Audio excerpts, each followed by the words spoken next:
آج کی ویڈیو ان والدین کے لیے ہے جو اپنے بچوں کے رشتوں کے لیے کوشش کر رہے ہیں. ان کو میں کچھ ٹپس دینا چاہتا ہوں تاکہ وہ اپنے بچوں کے لیے بہتر سے بہترین رشتے کی تلاش کر سکیں. اور اس سے پہلے میں ان کو یہ بتانا چاہتا ہوں کہ اگر اپنے بچوں کی میچنگ کے لیے یا ان کی کمپیٹیبلٹی کے لیے استخارہ کروانا چاہتے ہیں تو وہ میرے واٹس ایپ نمبر پہ رابطہ کر سکتے ہیں. میں ان کو اچھے سے اچھا مشورہ دینے کی کوشش کروں گا. اب بات کر رہے تھے ہم رشتوں کے حوالے سے. تو رشتوں کے حوالے سے آپ کو یہ جاننا بہت ضروری ہے کہ آپ بیٹے یا بیٹی کا رشتہ کرتے ہوئے ان کے مزاج اور ان کی شخصیت کو ضرور جو ہے وہ مد نظر رکھیں تاکہ آپ کو معلوم ہو سکے کہ یہ کیسا رہے گا. اگر آپ لڑکا دیکھ رہے ہیں یا لڑکی دیکھ رہے ہیں, دونوں کے لیے یہ دیکھنا بہت ہی ضروری ہے کہ ان کے والدین کے آپس میں کیا تعلقات ہیں. اس چیز کو آپ نے کبھی اگنور نہیں کرنا کہ چلو والدین کی کوئی بات نہیں, بیٹا یا بیٹی جو ہے وہ تو ٹھیک ہوں گے یا بہتر ہوں گے یا وہ ان جیسے نہیں ہوں گے. یہ ایک بہت ہی رانگ سوچ ہے. والدین کا بہت اثر ہوتا ہے, بلکہ 100% اثر ہوتا ہے. اس لیے ٹاپ پرائورٹی کے اوپر آپ نے ان والدین کا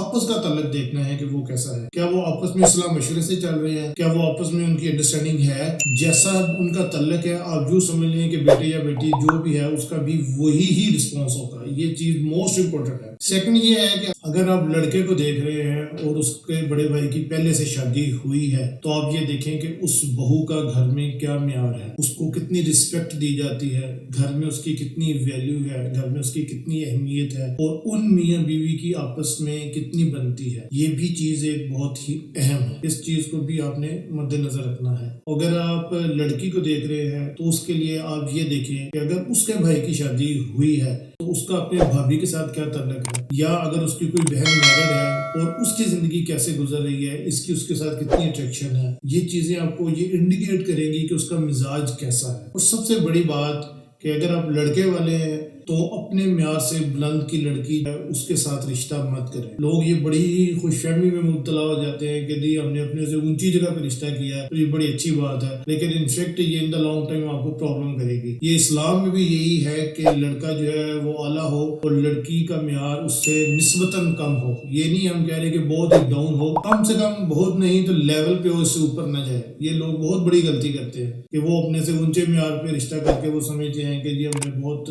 اچھا کام کیا. یہاں پہ بیلنسمنٹ آئے گی اور پرابلم جو ہے وہ آئے گا. اور لڑکے کی پرسنالٹی, اس کے ڈریسنگ, اس کی لائک ڈس لائک, ان چیزوں کو بھی آپ نے اگنور نہیں کرنا. ان چیزوں کو بھی آپ نے مد نظر رکھنا ہے. جب آپ چیز کو نوٹس کریں, اور یہ آپ نے خاص دھیان رکھنا ہے کہ کوئی بھی چیز اگر آپ کو سمجھ میں آ رہی ہے کہ یہ بہتر نہیں ہے تو آپ نے یہ نہیں سوچنا کہ شادی کے بعد بدل جائے گی, شادی کے بعد بہتری آ جائے گی. ایسا کچھ نہیں ہوتا. جو بندے کی فطرت ہوتی ہے وہ نہیں بدلتی. مزاج کی جو کمپیٹیبلٹی ہے وہ ہونی بہت ضروری ہے. اس میں اگر آپ گنجائش رکھیں گے تو یہ گنجائش ہمیشہ ہی رہے گی, یہ کبھی نہیں صحیح ہوگی. اگر آپ مزید کوئی تفصیل جاننا چاہتے ہیں تو آپ میرے واٹس ایپ نمبر پہ رابطہ کر سکتے ہیں. میں آپ کی رہنمائی کرنے کے لیے حاضر ہوں. انشاءاللہ اللہ تعالیٰ آپ کے لیے اور ہمارے لیے بہتری پیدا کرے.